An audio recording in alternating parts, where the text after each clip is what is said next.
Everything will be revealed, and there's a lot happening right now that isn't making the news.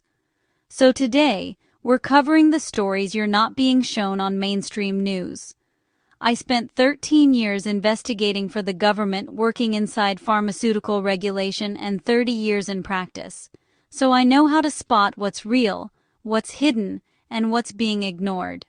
Let's start out with one that most of you have been waiting for. President Trump called out a $2 billion EPA grant awarded to Stacey Abrams. That's billion, not million. Abuse, because they sort of sound good, but many of these things are pure fraud.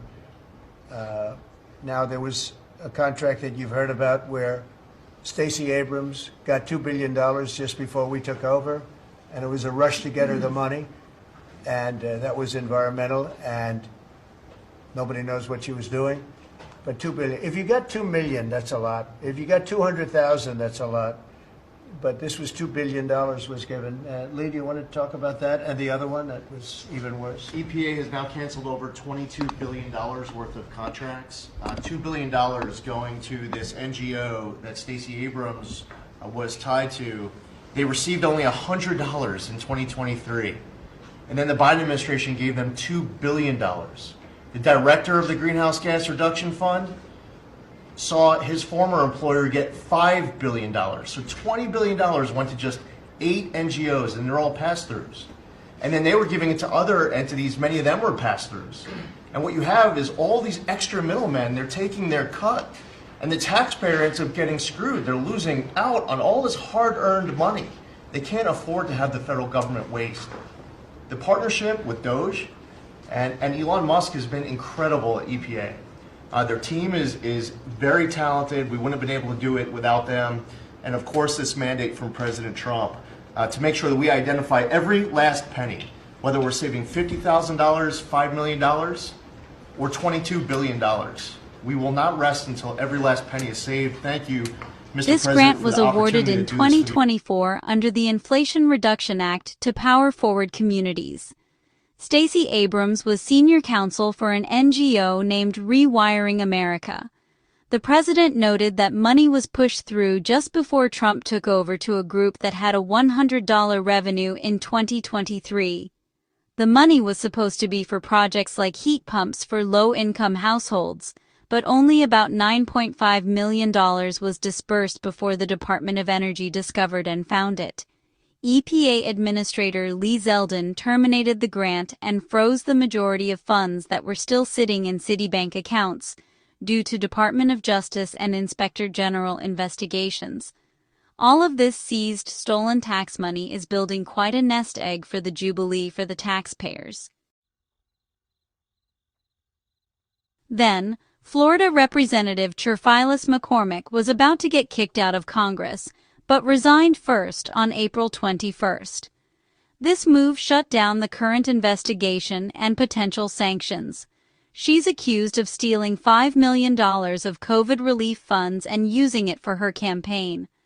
All of these unknown politicians who have laid low while parasitically devouring our tax dollars must be shaking in their boots. I can't wait to see what's going to happen to the high-profile crooks. And the busts keep coming. The Southern Poverty Law Center, which describes itself as a catalyst for racial justice in the South and beyond to disable white supremacy, has been federally indicted on 11 counts in Alabama's Middle District for 6 counts of wire fraud, 4 counts of bank fraud, and 1 count of conspiracy to commit money laundering. This one is unreal.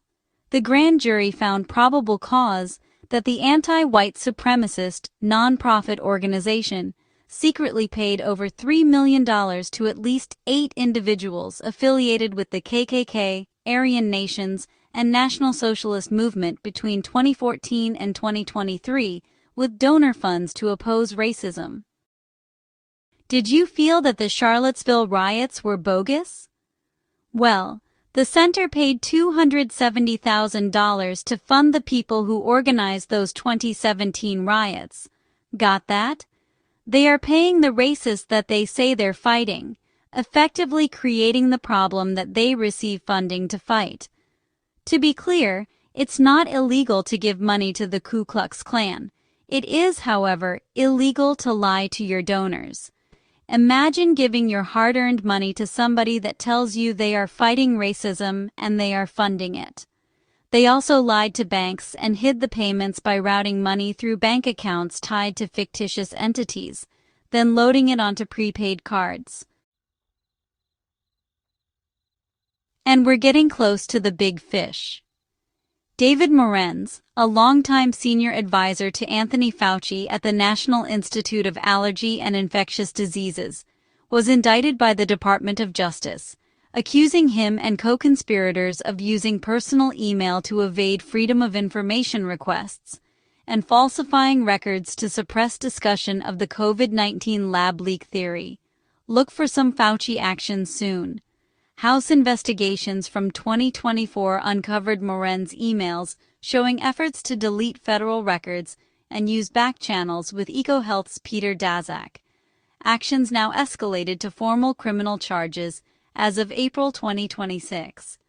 Nobody is above the law. Still, yet another big bust was announced by U.S. Attorney Jeanine Pirro in April. A 15-count federal indictment has been filed against an international auto theft ring that used onboard electronic programming devices to steal vehicles in under 60 seconds by rewriting the car's computers and creating new key fobs without forced entry. So thieves are hacking car computers now. Yet another reason why I won't buy the new cars run by computers. So in the dark of night, these guys in Pennsylvania, Maryland, Washington, D.C., they use a Sawtelle, they rewrite the brain of the vehicle. The vehicle is then taken to a cooling off zone in one place in the Marriott in Pennsylvania and in another place in the Navy Yard in D.C., where they change the VIN, they change they strip the VIN, and they change the license plate. And then they transport them to ports in Savannah, Georgia, and these cars are then transported to Africa, and they put them on in these cargo holders where they label the holder furniture so that it doesn't get the scrutiny that it would normally get if it were labeled vehicles. They steal Camaros and Chevys and Honda. By the way, Honda is the most popular stolen car in the United States. So in less than 60 seconds, the car is gone and on its way to Africa. So in the dark... Even California is getting in on the excitement. It looks like the California fraud is being stopped in spite of the apparent resistance from California legislators. Over 10 weeks, the Centers for Medicare and Medicaid Services stopped payments to more than 400 hospices in California as a result of Nick Shirley's investigative reporting, exposing dozens of ghost facilities with vacant offices stacked with mail. Up to 89 of these sham hospices were sharing one building, and there was a 1,500% provider surge since 2010. A House hearing highlighted the crisis, with officials noting over 700 LA County hospices flagged for fraud. So the state can pass all the laws they want to stop Shirley, but if they had the power, there'd be no prosecutions. A House hearing noted over 700 hospices in LA County under investigation, and that CMS has a new fraud war room that can stop suspicious payouts. RFK Jr. testified to Congress that they shut down 500 hospices, and they didn't get one call from a patient because the hospices didn't exist. They got caught because they were taking patient IDs and getting $6,000 every month, and the dying patients never died. 2 U.S. citizens from China, Li Chen and Yu Zhou, were just ordered to be deported and denaturalized because they stole an exosome isolation technology, which is used in pediatric medical research from their employer, Nationwide Children's Hospital in Ohio. They were convicted of conspiring to sell isolation kits through a company they formed in China. They both pled guilty to conspiracy to commit trade secret theft and wire fraud, and were convicted in 2021. After serving about 2.5 years each and forfeiting assets, they were subject to supervised release. But that wasn't the end for these traitors.